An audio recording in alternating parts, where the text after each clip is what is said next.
All right, so before we get started, of course, we're going to do another Hebrew nugget.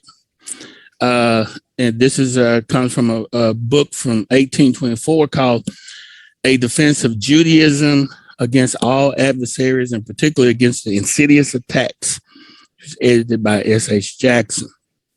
So in this particular book, the writer makes the argument that the main recipients of the persecution of Portugal were the Black Jews. And he points this out because, of course, you had the Ashkenazi Jews that had converted over as well. But he was saying that the persecution was mostly focused on the Black Jews.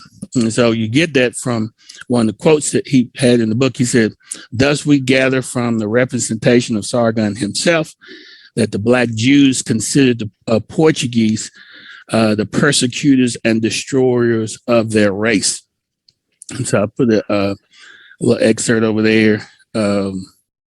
It also says that, and no doubt on account of their former troubles at Kranganore. So that opens up a whole nother door because that's in India. And so that's how we know a lot of Black Jews migrated to India during the persecution. So he said, much more might be said on the subject, but let this suffice. I cannot but hope each religious publication will in future be more carefully and liberally conducted, and the production of such who consider it in their interest to mislead and misrepresent entirely excluded from all. So he's really trying to admonish the historians even back in the 1800s, because he was saying they were not telling the whole story about what happened, especially during the Spanish and Portuguese Inquisition. So I think that's a good source.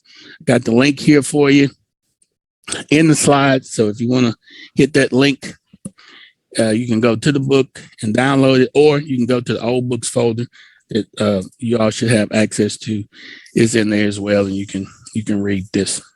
Now, I believe that the feast day cards are a powerful tool for three major reasons. Number one, the Messiah fulfilled and will continue to fulfill his redemptive work surrounding these particular days. The feast days are actually the only biblical holidays or holy days that he affirms in Scripture, not Easter, Christmas, Valentine's.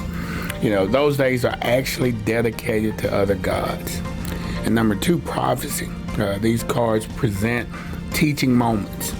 And one of the main emphasis on the card is prophecy. So the third reason that these cards are so powerful is that when possible, we have actual historical representations of true Israel. We also include on the cards where the images are now located. So this is an opportunity to discuss the meaning of the feast days from a messianic perspective.